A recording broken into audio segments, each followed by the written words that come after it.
how did you come to eventually join the Nation of Islam? It's a funny story. I can tell you smile. I came into the Nation of Islam after getting my butt whooped. I'm gonna tell you how that happened. So, okay, I was in college, in undergrad, and I started studying Islam just in general at my freshman year at the age of 18. And then I came across my roommate at the time.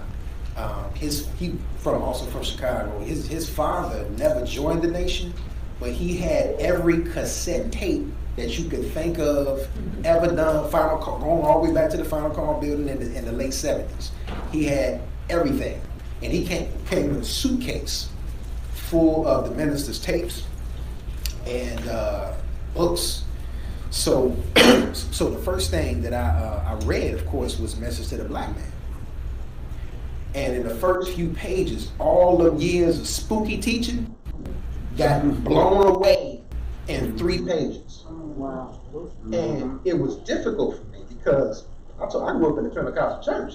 And this stuff wasn't like what I was taught.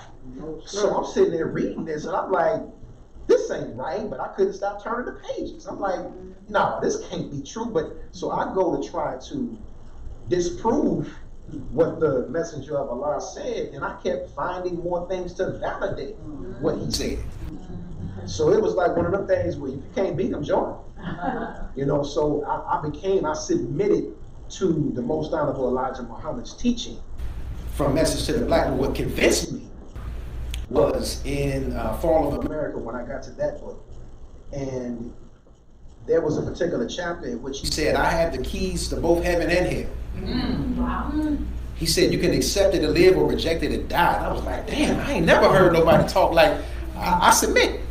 So from that point, I couldn't find anything that stood more resolute, more true, more strongly than the words that the Most Honorable Elijah Muhammad spoke. Now, what caused me to actually joke, actually, the mosque had an event on campus.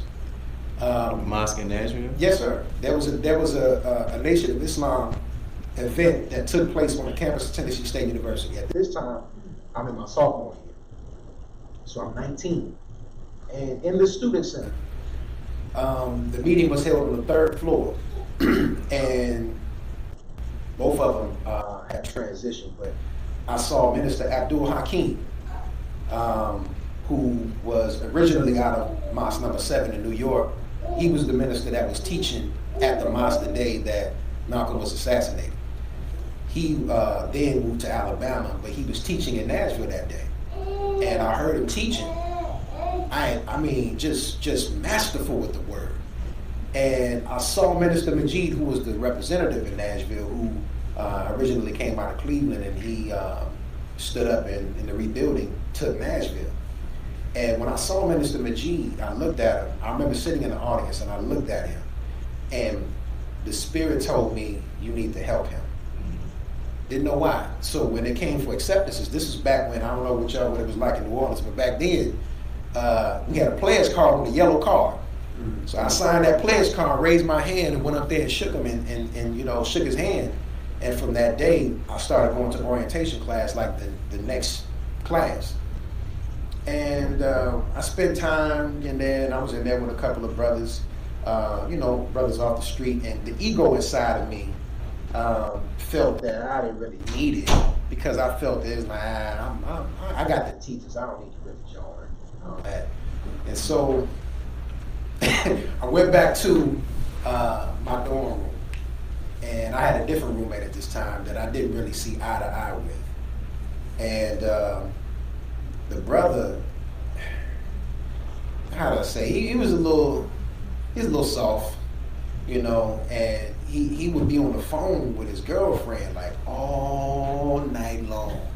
You remember there's a Budweiser commercial a long time ago where this dude was in the corner. He's like, no, you say it first. No, you say it first. No, you say it first. And that was kind of like that.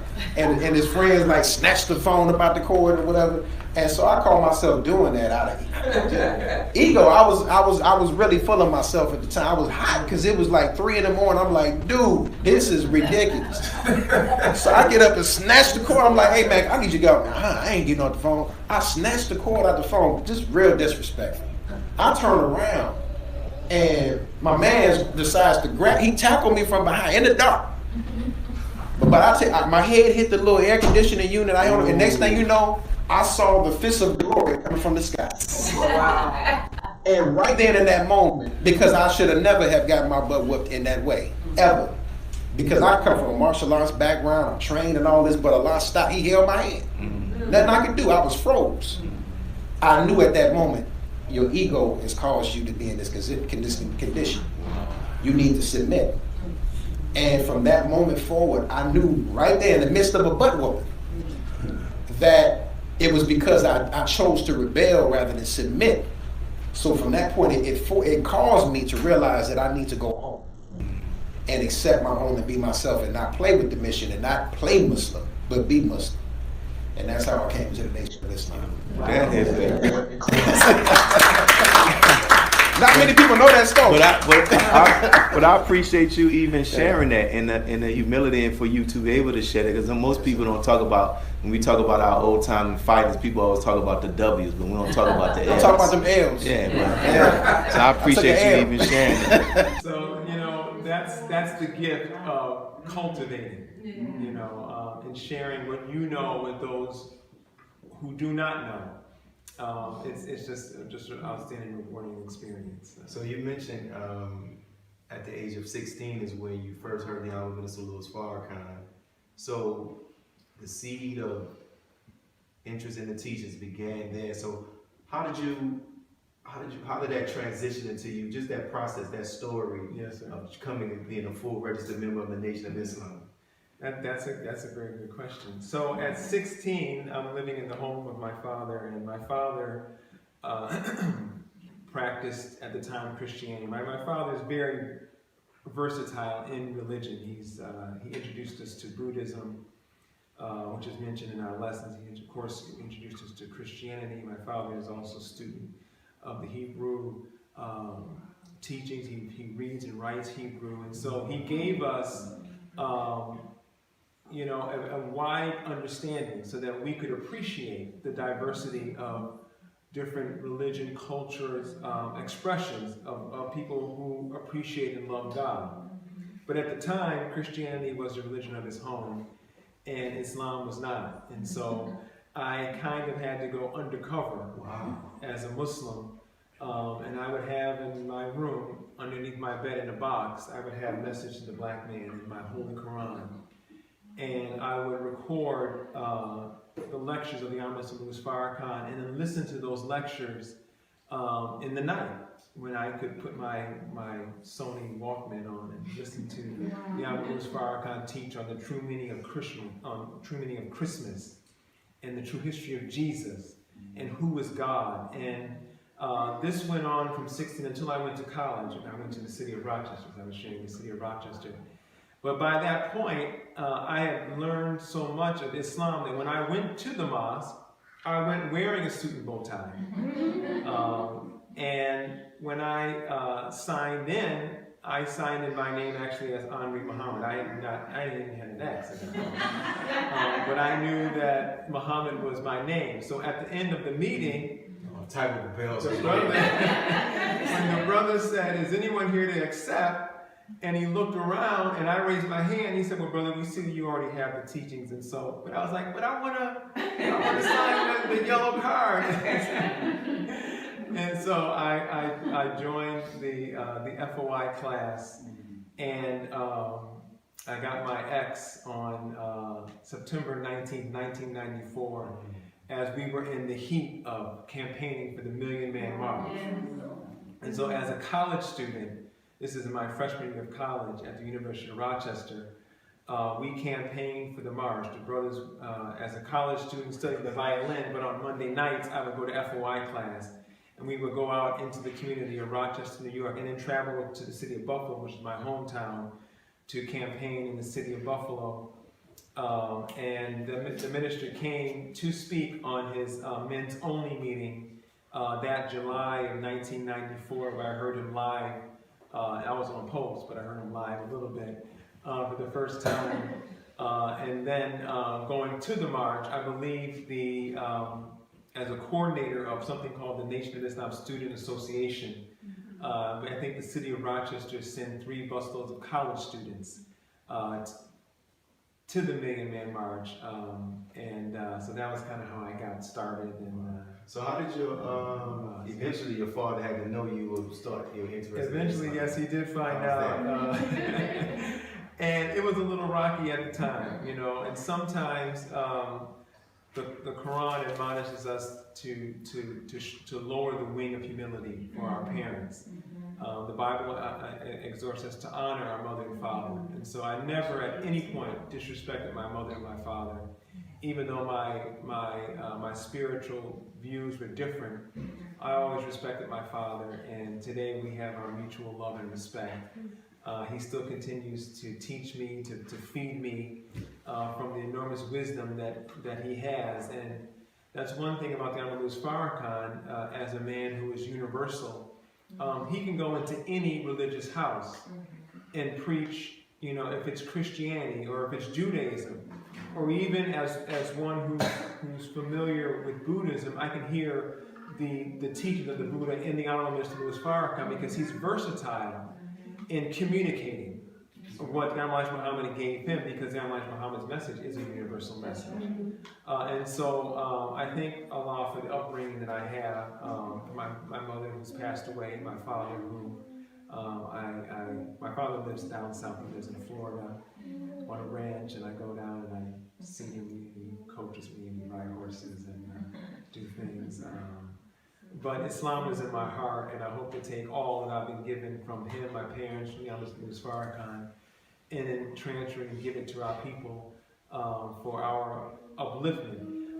In conclusion on that question, Thank you so much for giving us the opportunity to give your testimony today. And thank you for inviting me. Praise be to Allah. So, you are a member of the Nation of Islam, where you used to be a sister captain in the Nation of Islam. Is that correct? Yes. Praise be to Allah. So, I'm really interested in just your journey. How did you come to find out and discover the teachings of the Honorable Elijah Muhammad? Well, it was the barber that lived at the corner, the shop at the corner of our house. And we talked about the Nation of Islam and Honorable Elijah Muhammad. He kind of gave us a little teaching on what was going on. He told us that. So I was interested. And so I said, wow, I said, where is that? He said, well, he said it's on Claremont Street. He said, if you want, he said,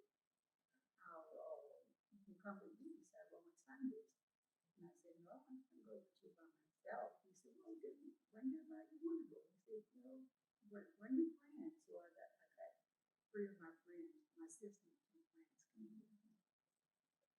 And first time, I tell you, as the brother was teaching, Brother Minister said, I mean, everything he said, I'm saying, why not think about that? Why not think about that? And I couldn't wait to get home. I got home and I told my mother, I said, oh boy, did you talk. And she was just as happy as I was, because she believed it. She's a very wise person. And he said, well, you want to come next Sunday? He said, we'll go back next Sunday. He said, they had served good meals, that Sunday that we went to the building. So he said, you're supposed to have a good meal. He said, it was really good. It was very good Christmas. So we get ready to go, and my sister came and told my mom, I heard Daniel was going to that mosque. She said, they called the white man to tell at that mosque. Mom said, but it is. But it was because she was getting us in trouble. We had to tell her mother that we were going, But it was 2 o'clock. I think we went at 2 o'clock in the evening. So we were going to, Yeah, well, I was 15 at the time. And so, I really enjoyed it. And from then on,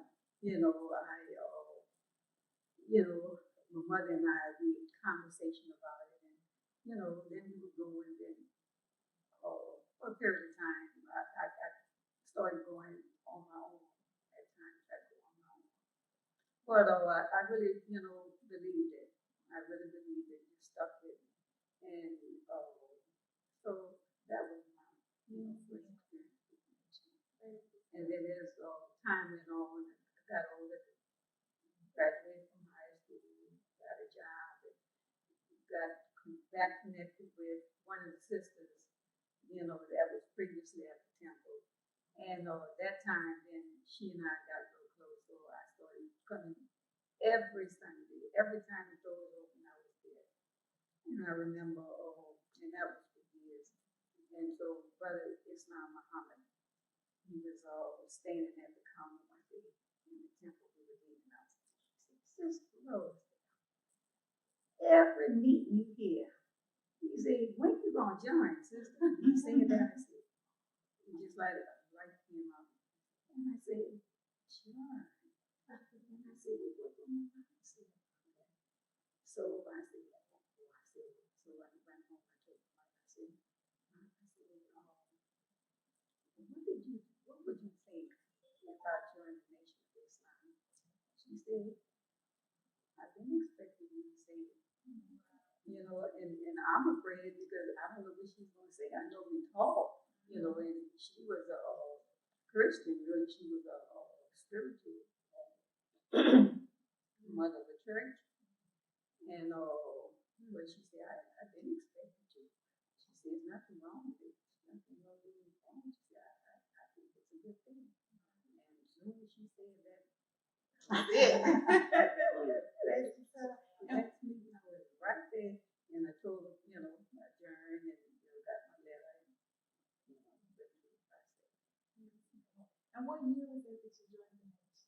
I joined in, that was 64. Yeah, because I was 21. I was 64. Yeah. With Brother Don. Then Brother Rashad was in the city. His daughter was leaving Xavier University. So that was last Friday. They did it. So this is the third one. So we thank you all. But y'all are the first husband and wife together. The two that we've ever done like this. So the first thing we will start off with, just how did you come to accept the teachings? I was introduced to the teachings of Honorable Elijah Muhammad by my biological brother, who was the former study group coordinator, student minister of the city. He actually started, opened up the city. There was no Nation of Islam there prior since 1975. And in fact, the local city leadership said, because there was an incident where a police officer got killed by one of the FOI in 75, and they had made a declaration that they would never let the Nation of Islam return back to the city. But I was in high school, and my brother gave me the autobiography of Malcolm X. And then, after reading that, he introduced me to the Honorable Minister Louis Farrakhan by way of VHS tape, the historic Donahue interview.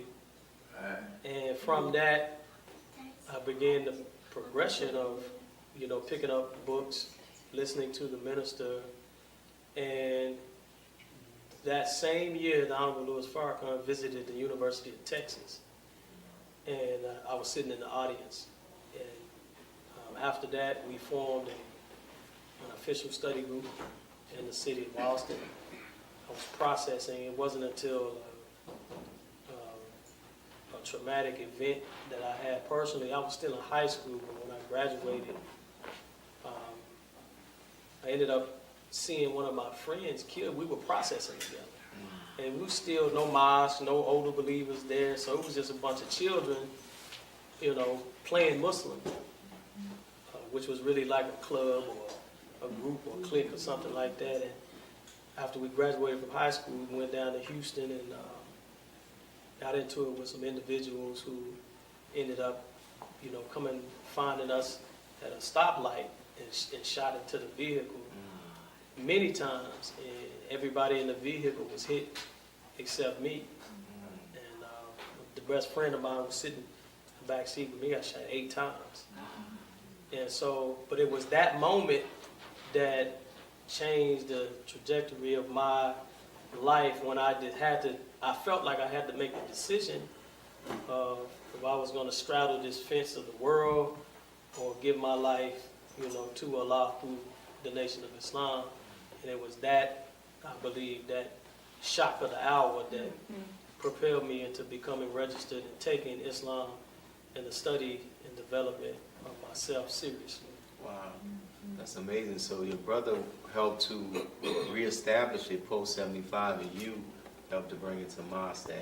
Yes, sir. That's amazing. Sis? Yes, sir. Thank you for having us. That's no problem. This is Y'all are wonderful. welcome. Yes, sir. Interestingly, because today you mentioned, today when you were opening up, that it is the birthday of Malcolm X. And that was how I came into the nation. Because, during that time, the 1990s, mid-90s, the enemy was resurrecting Malcolm with the purpose of trying to pit him against the Honorable Minister Louis Farrakhan and the nation.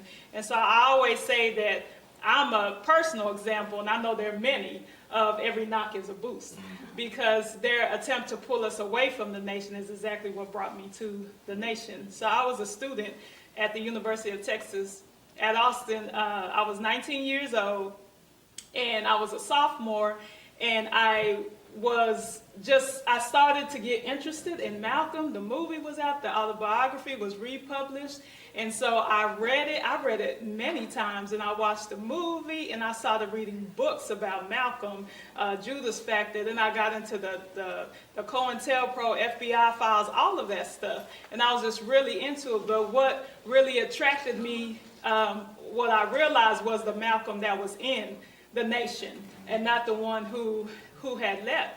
And so I wanted to know, where is the nation today? What are they doing?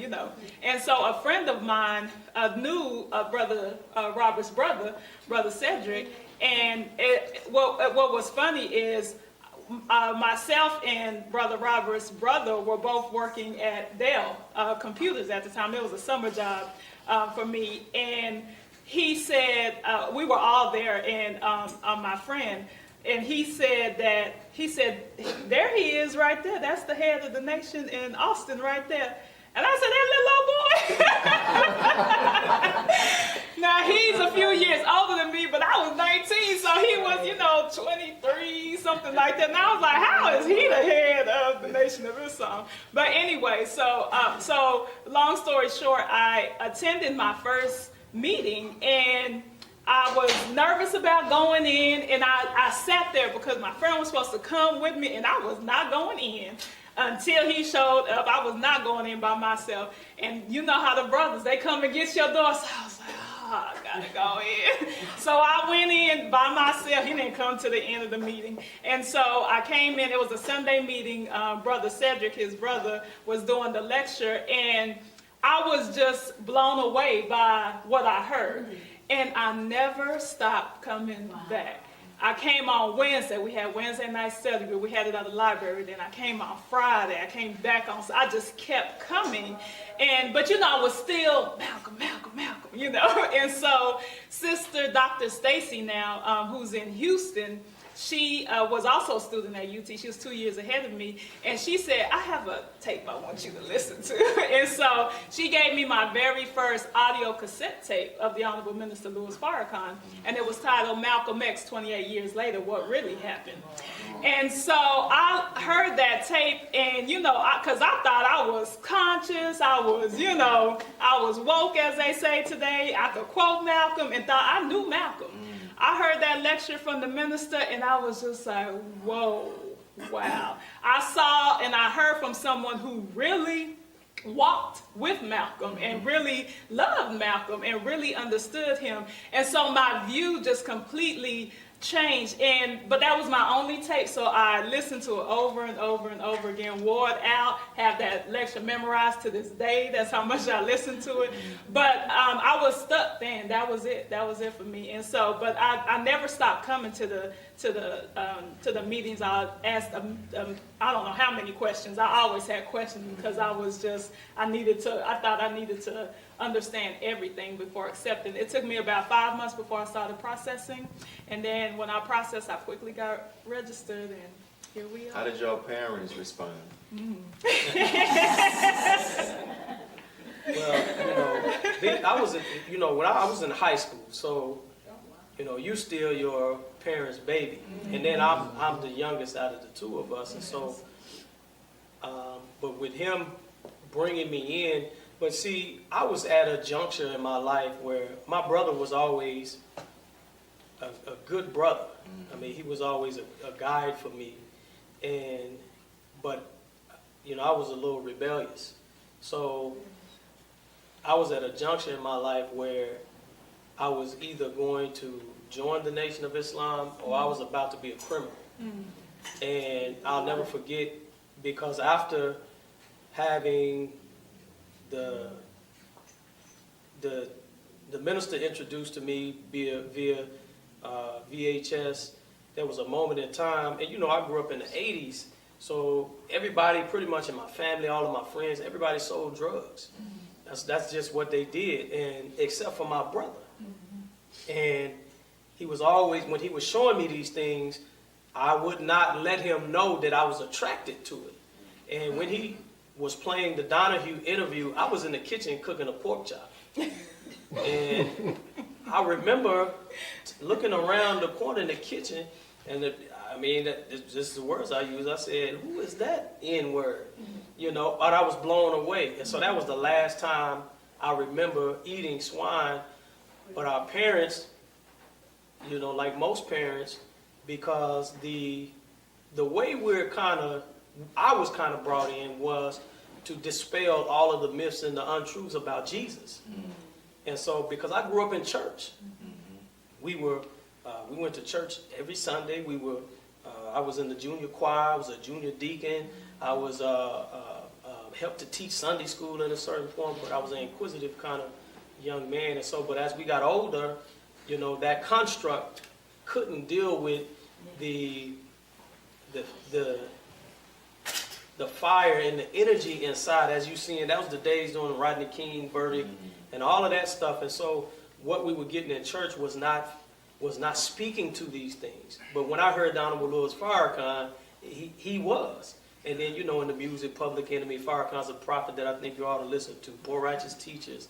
All of that during the late 80s, early 90s had an effect on my mind and my psyche. But it wasn't powerful enough to pull us away from the drug trade and the drug trafficking. So I remember when I was in high school, as a high school senior, cousins of mine picked me up, and I was at two-a-day football practice. So I'm going into the locker room. I don't have any shirt on. I got on practice pants, shorts.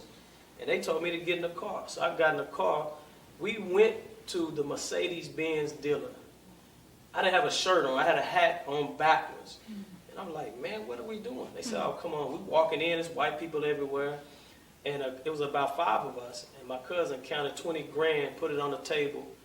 And he drove off, signed his mother's name on a sheet of paper. And he drove off in a Mercedes. So I was at that junction. And so my parents believed, as well as I, that I was leaving the faith that they had given us. And that they had worked so hard to embed in us, which was, leaving the Christian faith. And so they didn't like it. My father, I remember, he had a bout with crack cocaine. He left home for about 1.5 years. He came back, and his first mandate was, y'all had to go to church every Sunday. And I remember we almost got into a physical altercation because I was angry because he left at the time where I felt like I needed my father. I was 17, 18 years old, and he was always there, but he wasn't, him and my mom had issues because he had issues. And I never forget, he said, as long as I'm the man of this house, y'all going to church. And I got a quick mouth. And I said, well, you wasn't here when we moved yet. Because they had split. And I saw a whole different side of him. And I thought I was going to die that day. But they were in total disagreement with it because they thought we were going to hell. You know, and so those common mistakes that you make when you're excited about what you learn, you try to go and disprove everything, you want to debate. And I grew up in a family full of preachers. So Thanksgiving, Christmas, all of that, we talking about the swine on the table. We talking about, you know, the Christmas tree, pulling it out of the forest like heathens and whatnot. And so it was a problem. You know, so my parents were not in agreement with us being in the home and then riding by the block and seeing us with the Final Call newspaper. So it was a big problem at that time. So They now love it though. I see you post pictures of you. absolutely love it. Yes, sir. Praise be to Allah. Yes, sir. My family, I was born in Sierra Leone, in West Africa, and my family is, you know, they're products of colonization, you know, and so my family is a Christian. My father actually grew up Muslim, but there's really no issue with Islam and Christianity until you decide to get married.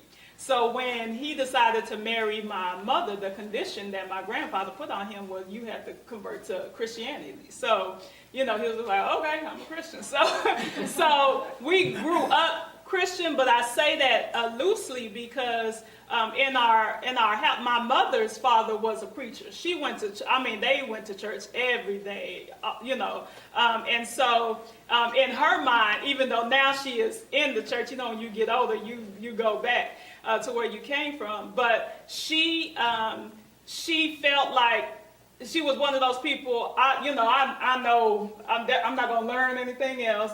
So when we're over here in the States, I came when I was 2. They brought us when I was 2 and my sister was about 3.5. My mother felt like you all need Jesus and church. And so she would send us to church. So I always say the difference between me and my husband, he grew up in the church, but I went to church. And so we went to church and we learned what we learned. The church bus would come pick us up. My mother never went. We just went. And so when I accepted Islam, though, all of a sudden, it was a really big problem. It was a big problem in my house. And, you know, hindsight, you know, I thank Allah for my mother because she really, when you think about it, from her vantage point, I was doing some strange things. So, you know, all of a sudden I'm dressing, I'm covered from head to toe, and she's like, what in the world what did she join? And I'm talking all this black stuff and, you know, and Islam and whatnot. And so she was very nervous, very concerned. And then the thing that I did that really let her know I lost my mind was I dropped out of school. What did I do that for? I dropped because I was like, you know, we're just silly when we're young. You know, I don't need all of this. You know, so I dropped out and I'm done with school. And so she was just like, oh, what is going on? And then 2 years after that, before that, let me tell you my father's reaction. My parents were divorced when I was about 7.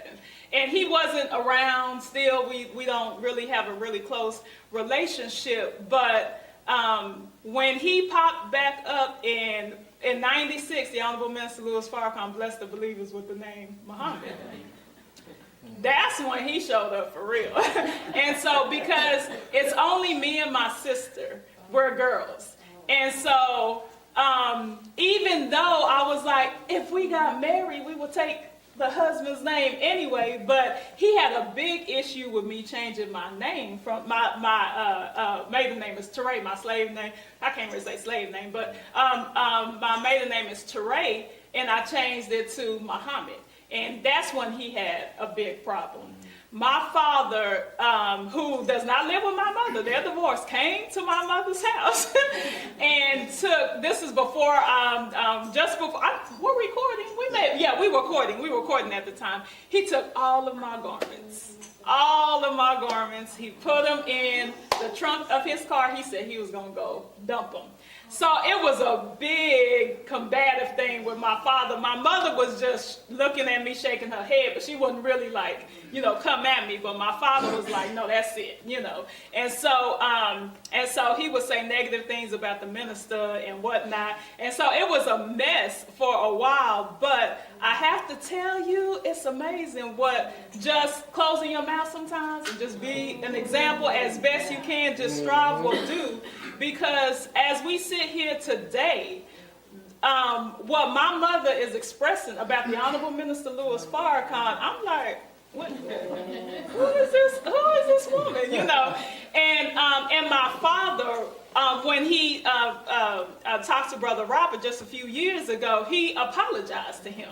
He apologized to him because they, of course, didn't want us to get married and all that, but only because they didn't want to be look bad or be embarrassed. My mother said we have to do the wedding. It has to be beautiful. It has to be right, because she didn't want others to look at her badly. So, but they did not agree at all. They were not smiling in the pictures. but so it was a hard time for them. But I thank Allah, because now, and they see it through the children, and they know that they did not do this. They have to bear witness that it was the teaching. So now they have so much respect for the nation and for Islam and for the Honorable Minister Louis Farrakhan. It's really it was a complete 180. Yes, sir. So both of you all mentioned how you are from her. My mom now told me that when she took me over there to spend time with her, maybe around the age of 5, I was crying too much. So she told my mom now to come back and get me the next day. And that's pretty much it. I was born in prison, and you haven't had any contact with your biological mother since? Yeah, they're dead now. So my biological father, I met my biological father for the first time in his casket. I recall seeing my biological mother one time when she took me over there, maybe around the age of 5 years old, and that was pretty much it. You know that about you. There's a step down when you said that part. This is what we have. So how did you come to join the Nation of Islam? Now you can get the full. Well, Brother Malik, he came and spoke in my school about the role of the male and the female. I was in a class called Black Studies, and he was speaking about the role of the male and the female, and I was filming. And he didn't know I was filming this whole time. I was filming him the whole time, and I put together his lecture with Tupac, because he was speaking about the man is the provider. He was talking about how any scripture we go through, the man is the provider, the woman is the help me. And my mom now, she made a lot of sacrifices. I always seen her sacrifice.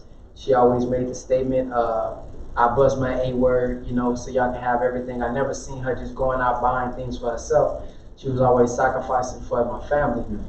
For the family, even when my dad was working, I always respected her, I knew she was going to always be the one that gets things. And then my dad, now, he got his leg amputated. He was working for the city.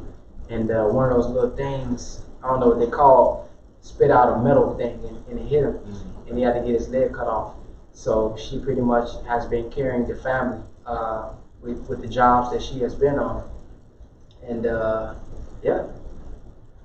So when Brother Malik came, and after that you came up to Brother Malik and said you wanted him to be your mentor. Yeah. So he wanted. I wanted him to be my mentor. So I reached out to him, and through email. So I got his email, and I noticed that he was an entrepreneur. I was always into entrepreneurship as well, and like I always say, I didn't sell weed or crack or anything like that, but I was flipping honey buns and hot Cheetos and stuff like that at school, because my mom would go get me boxes of Skittles. You got the honey buns. I had the fruit snacks, all kind of stuff, Gatorades, and I would sell it for $1 at the school. And so because he had his own school, when I went off to college, we stayed in contact. And he was one of the brothers who supported me, of course, in joining the Nation of Islam. But I was in a valley of decision, because I had started to fall out of love with basketball at that time. I started to feel a lot better when I woke somebody up, rather than, scoring a lot of points. People was happy with that. So when I dropped out of college, he said, I can only tell you the consequences that may happen, but either way, I'm going to always support you.